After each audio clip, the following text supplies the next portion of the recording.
শতকরা 95% অ্যাম্বুলেন্স গ্যাসেই চলে। তারা যে কাজটি করলেন এটা হলো অ্যাম্বুলেন্স মালিকদের স্বার্থ রক্ষা করেছেন এবং তারা 50% চেয়েছে, আমরা কনভিন্স করে সেখানে 30% করা হয়েছে। 1144 টাকা চট্টগ্রামের নদীরে কখনো একটা ডেড বডি ক্যারিয়ার করতে পারে নাই। একটা অ্যাম্বুলেন্স যদি বলে আমি 5,000 টাকার কমে যাব না, দেখা যায় ভাড়াটা হচ্ছে 2,000 টাকা, তাহলে ওই জিনিসটা অবশ্যই খারাপ। এটা অবশ্যই অযৌক্তিক, এটা কোনোভাবে যৌক্তিক না। চট্টগ্রাম মেডিকেলের অ্যাম্বুলেন্স নৈরাজ্য, অভিযোগ যাত্রীদের জিম্মি করে নেওয়া হয় অতিরিক্ত ভাড়া। সিন্ডিকেটের বাহিরে কোনো অ্যাম্বুলেন্স নিতে পারে না রোগী, তবুও ভাড়া বাড়লো 30%। জনগণের মেয়র কি তবে জনগণের বিপক্ষে অবস্থান নিলেন? সেগুলোর উত্তর খুঁজতেই আমাদের আজকের অনুসন্ধান। এমন হাজারো প্রশ্ন উঠেছে জনমনে।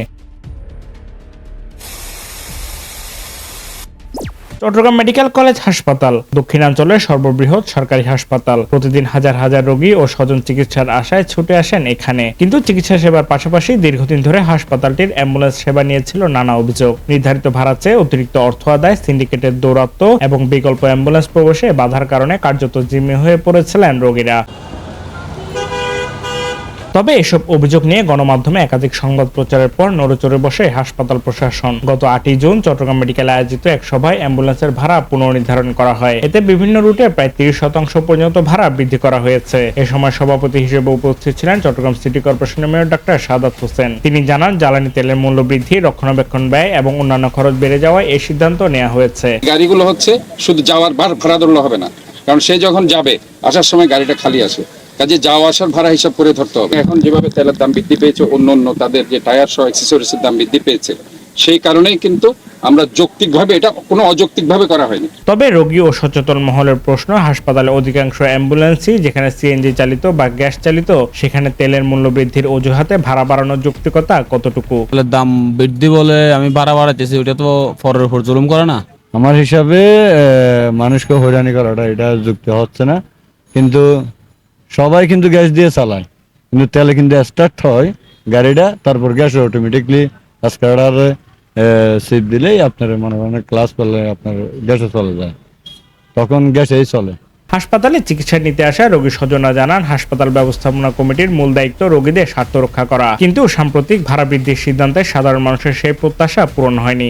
এটা অবশ্যই অযৌক্তিক, এটা কোনোভাবে যৌক্তিক না। গ্যাসে চলা গাড়ি তেলের চলে বলে চালিয়ে দেওয়া, এটা অবশ্যই অযৌক্তিক। ঠিক আছে, তো এসব জুলুম করতেছে মানুষের উপরে, নিরহ মানুষের উপরে। আমারও ফ্যামিলি আছে, আপনারও ফ্যামিলি আছে, যে গাড়ি অ্যাম্বুলেন্স নিতে এরও ফ্যামিলি আছে। এই যে বাড়ার তেলের গ্যাসের দোহাই দিয়ে বাইরে নিতেছে, এটা ভালো করতেছে না। শেষ একটা লোক, একদম রুগীও মারা গেছে, তার পকেটের টাকাও শেষ। ওই অবস্থায় যদি একটা অ্যাম্বুলেন্স যদি বলে আমি 5,000 টাকার কমে যাব না, দেখা যায় ভাড়াটা হচ্ছে 2,000 টাকার, তাহলে ওই জিনিসটা অবশ্যই খারাপ। বরং অনেকের অভিযোগ, রোগীদের সুবিধার চেয়ে অ্যাম্বুলেন্স মালিকের স্বার্থই বেশি গুরুত্ব পেয়েছে। যথেষ্ট স্বেচ্ছাচারিতা, তারা কোনো সময় নির্ধারিত দামে অ্যাম্বুলেন্স ওখান থেকে যায় না, তারা তাদের মতো করে ভাড়া আদায় করে। এখন যে দামটা নির্ধারণ করা হচ্ছে ওখান থেকে শুরু করবে দামের পরিমাণটা।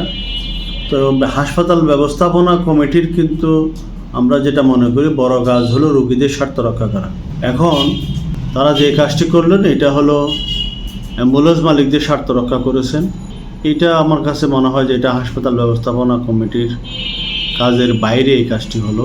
অন্যদিকে অ্যাম্বুলেন্স মালিক সমিতির নেতারা ভাড়া বৃদ্ধির সিদ্ধান্তকে যৌক্তিক বলে দাবি করছেন। তারা আরও দাবি করেন, ভাড়া বৃদ্ধি নিয়ে কিছু গণমাধ্যম ও সামাজিক যোগাযোগ মাধ্যমে বিভ্রান্তিকর তথ্য প্রচার করা হচ্ছে। কারণ এটা তো চট্টগ্রামে অতীতে কখনোই ছিল না, তাহলে 30% কিভাবে বৃদ্ধি করবে?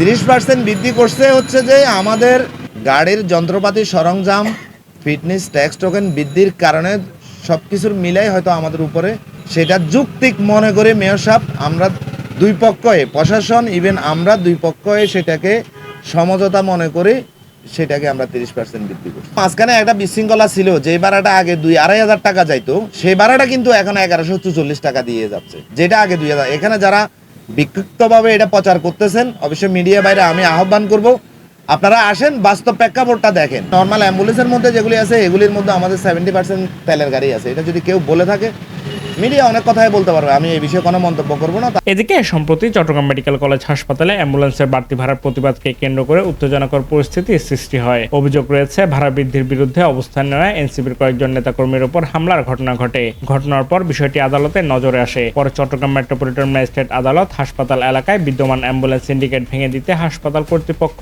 ও আইন শৃঙ্খলা বাহিনীকে প্রয়োজনীয় ব্যবস্থা গ্রহণের নির্দেশ দেন। চট্টগ্রাম মেডিকেলের মতো একটি সরকারি হাসপাতালে অ্যাম্বুলেন্স সেবা নিয়ে দীর্ঘদিনের অভিযোগ, অতিরিক্ত ভাড়া আদায়, সিন্ডিকেটের দৌরাত্ম্য এবং সাম্প্রতিক ভাড়া বৃদ্ধি সবকিছু মিলিয়ে জনমনে নানা প্রশ্ন ঘুরপাক খাচ্ছে। সবচেয়ে বড় প্রশ্ন, চিকিৎসার জন্য হাসপাতালে আসা অসহায় মানুষগুলো কবে মুক্তি পাবেন এই কথিত অ্যাম্বুলেন্সের নৈরাজ্য থেকে। Safayet Morshed, news day 24।